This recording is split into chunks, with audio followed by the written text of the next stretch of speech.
Degree যখন দেওয়ালে সাজানো ফ্রেম আর স্বপ্নগুলো যখন স্রেফ এক কাপ চায় মেশানো বিষণ্ণতা। রাত 2টো বাজে। শহরের ব্যস্ততা থেমে গেলেও রাজীবের ল্যাপটপের কিবোর্ড থামেনি।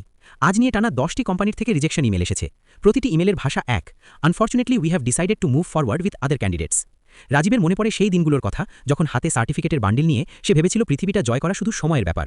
কিন্তু বাস্তবতা হলো ঘণ্টার পর ঘণ্টা বাসে ঝুলে ইন্টারভিউ দিতে যাওয়া, আর ইন্টারভিউ শেষে সেই চেনা হাসি দিয়ে বলা, আমরা পরে জানাবো।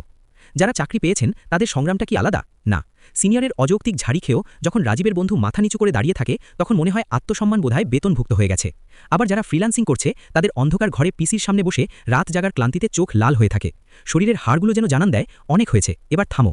কিন্তু থামা বারণ, কারণ মধ্যবিত্তের স্বপ্নগুলো কেবল নিজের নয়, একজোড়া চশমা পরা বৃদ্ধ চোখ আর মায়ের ম্লান হাসির ওপর দাঁড়িয়ে থাকে। এই কর্পোরেট ইঁদুর দৌড় আর বেকারত্বের বিষাক্ত ঘেরাটোপে আমরা সবাই আসলে একজন ক্লান্ত সৈনিক। আমরা সাফল্য খুঁজি না, আমরা শুধু একটুখানি নিশ্চিন্তে শ্বাস নিতে চাই। মনে রাখবেন, আপনার মূল্য আপনার স্যালারি স্লিপ বা জবের স্ট্যাটাস দিয়ে নির্ধারিত হয় না। জীবনটা একটা ম্যারাথন, স্প্রিন্ট নয়। নিজেকে একটু সময় দিন। অন্ধকার যত গভীর হয়, ভোরের আলো ততটাই উজ্জ্বল হয়ে আসে। আপনার জীবনেও কি এমন কোনো কঠিন লড়াইয়ের গল্প আছে? কমেন্টে জানান আর সাবস্ক্রাইব করে আমাদের সাথে থাকুন।